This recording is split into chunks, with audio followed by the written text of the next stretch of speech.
आपकी स्क्रीन पर एक पुलिस ऑफिसर नजर आ रहे हैं। इनका नाम है प्रशांत कुमार। ये उत्तर प्रदेश के नए डीजीपी हैं।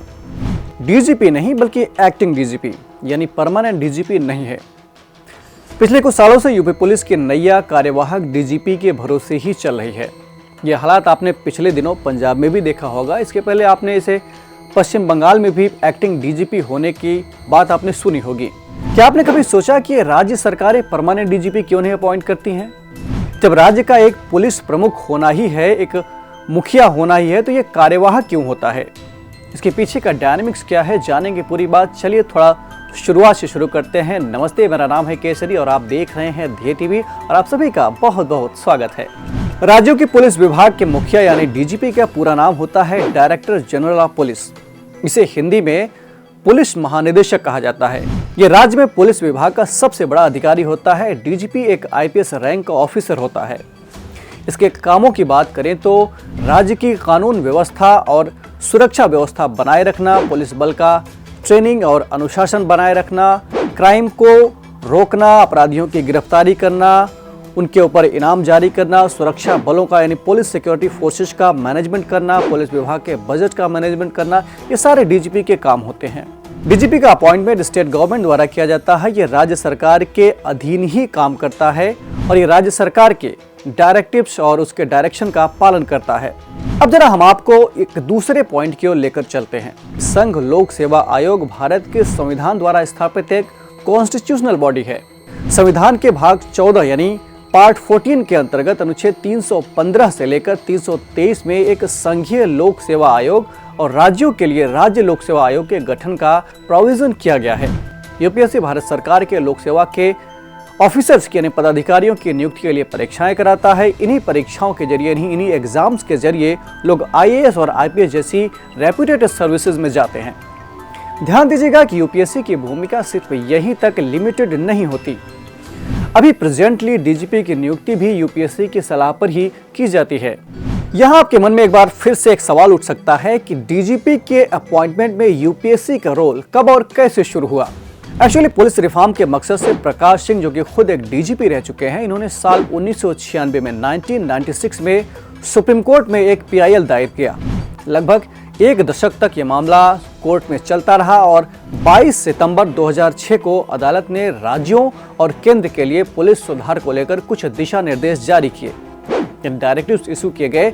इसके अलावा जुलाई 2018 में सर्वोच्च न्यायालय ने एक अन्य मामले में राज्यों द्वारा डीजीपी के अपॉइंटमेंट के लिए इस डायरेक्टिव्स को और भी क्लियर कर दिया, इस दिशा निर्देशों को और भी स्पष्ट कर दिया।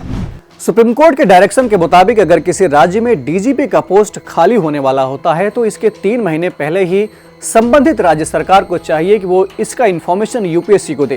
कोर्ट द्वारा तय मानकों के तय स्टैंडर्ड के हिसाब से राज्य सरकार योग्य ऑफिसर्स की एक लिस्ट यूपीएससी को भेजती है और इसी सूची में से 3 सबसे काबिल अफसरों की एक सूची यूपीएससी स्टेट गवर्नमेंट को वापस भेज देती है। सरकार उस लिस्ट में से ही किसी एक को डीजीपी के पोस्ट पर अपॉइंट करती है।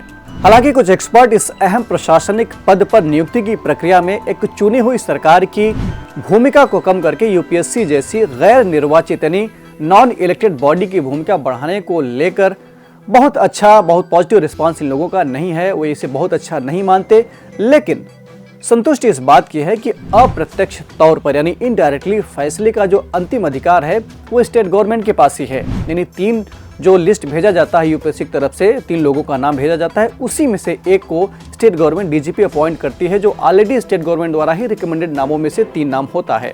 यूपीएससी की भूमिका यहाँ सिर्फ और सिर्फ सहयोगात्मक ही रखी गई है। इस पूरी उठापटक से उम्मीद यही थी कि इन उपायों से राज्य सरकार को सर्वश्रेष्ठ पुलिस प्रशासक मिलेंगे, जिनके सामने पॉलिटिकल प्रेशर में चलने की मजबूरी नहीं होगी, राजनीतिक स्वार्थों के दबाव में चलने की मजबूरी नहीं होगी। अब एक सामान्य फितरत तो आप भी जानते हैं कि कोई भी अपने फैसले लेने की आज़ादी में किसी भी तरह की दखलंदाजी पसंद नहीं करता। ये ह्यूमन नेचर है। जाहिर सी बात है कि राज्य सरकारें भी यूपीएससी की इस दखलंदाजी को पसंद नहीं करना चाहती होंगी या अवॉइड करना चाहती होंगी। इसीलिए उन्होंने जुगाड़ निकाला एक्टिंग डीजीपी वाला, यानी कार्यवाहक डीजीपी की नियुक्ति करना। एक्चुअली कुछ स्टेट्स यूपीएससी की फॉर्मल चयन प्रक्रिया से बचने के लिए कार्यवाहक डीजीपी की नियुक्ति करते हैं। इसके अलावा कभी कभी यूपीएससी की ओर से सेलेक्ट किए गए ऑफिसर्स के नाम पर राज्यों की सहमति नहीं होती है, जिसके चलते राज्य अपने लिए कार्यवाहक डीजीपी का ऑप्शन चुनते हैं। राज्य सरकारों की इसी चालाकी को काउंटर करने के लिए यूपीएससी ने इस संबंध में अभी बीते दिनों कुछ नए डायरेक्टिव्स इशू किए थे।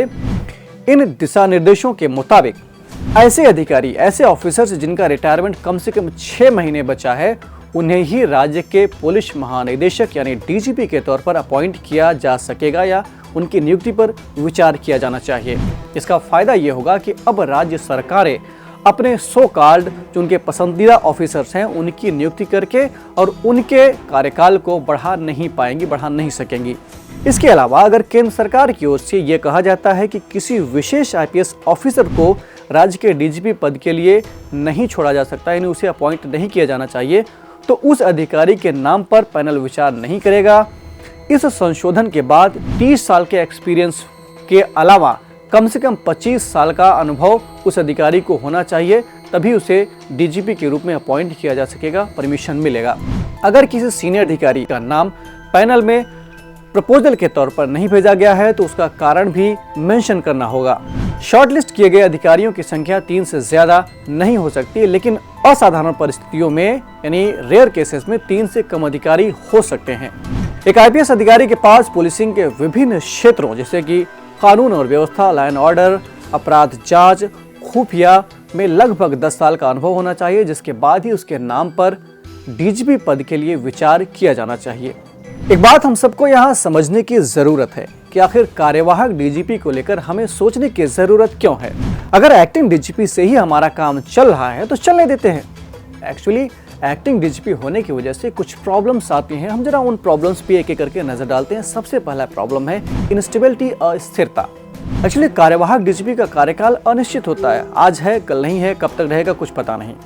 ये लोग किसी भी समय हटाए जा सकते हैं। इससे पुलिस बल में एक इंस्टेबिलिटी आती है, अस्थिरता पैदा होती है। दूसरा है जो इफेक्ट है वो है अनिश्चितता यानी अनसर्टेनिटी। कार्यवाहक डीजीपी को परमानेंट डीजीपी के रूप में नियुक्त किए जाने की कोई गारंटी नहीं होती है। इससे जो पुलिस फोर्सेस होती हैं उनमें एक अनसर्टेनिटी पैदा होती है।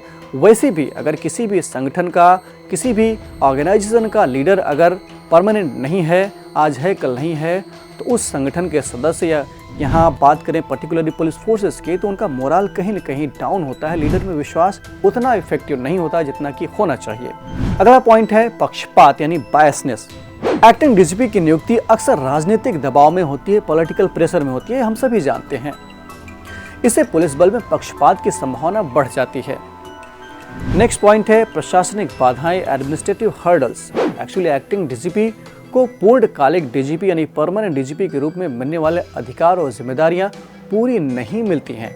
इससे उन्हें प्रशासनिक बाधाओं का सामना करना पड़ सकता है, जैसे कि ऑपरेशन के सारे पावर्स मिल जाते हैं लेकिन फाइनेंस में सारे पावर एक्टिंग डीजीपी के पास नहीं होते हैं।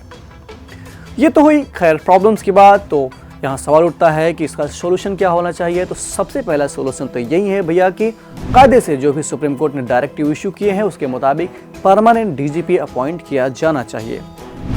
अगर मान लीजिए कोई दिक्कत आती है तो छोटे छोटे सोल्यूशन कुछ ऐसे हो सकते हैं, जैसे कि कार्यवाहक डीजीपी को यानी एक्टिंग डीजीपी को परमानेंट डीजीपी के रूप में नियुक्त किए जाने की गारंटी दी जानी चाहिए। इससे पुलिस फोर्सेज में अनसर्टेनिटी कम होगी। दूसरा, कार्यवाहक डीजीपी की नियुक्ति में राजनीतिक दबाव के प्रभाव को कम करने के लिए एक निष्पक्ष समिति का गठन किया जाना चाहिए। इससे कमेटी में experience police officers, senior citizens को शामिल किया जाना चाहिए। तीसरा है एक्टिंग डीजीपी को पूर्णकालिक डीजीपी के रूप में मिलने वाले अधिकार और जिम्मेदारियां उन्हें पूरी तरह से दी जानी चाहिए। इससे उन्हें एडमिनिस्ट्रेटिव हर्डल्स का सामना नहीं करना पड़ेगा। खैर, इतना तो हम सभी जानते हैं कि किसी भी समाज की सुरक्षा और लोक कल्याण इस बात पर डिपेंड करती है कि वहाँ का लॉ एंड ऑर्डर कैसा है। चूँकि अभी मौजूदा वक्त में पुलिस अपराधीकरण का शिकार होने के साथ साथ पॉलिटिसाइजेशन का भी शिकार है, यानी राजनीतिकरण का भी शिकार है। ऐसे में अननेसेसरी पॉलिटिकल इंटरफेरेंस यानी अनावश्यक राजनीतिक हस्तक्षेप को खत्म करने के लिए पुलिस सुधार किया जाना जरूरी है। अब आप इस पूरे मामले पर क्या राय रखते हैं, कमेंट बॉक्स में हमें जरूर बताइएगा। इस एपिसोड में इतना ही। हम फिर मिलेंगे कुछ नए इन्फॉर्मेशन के साथ। इजाजत दीजिए, नमस्कार।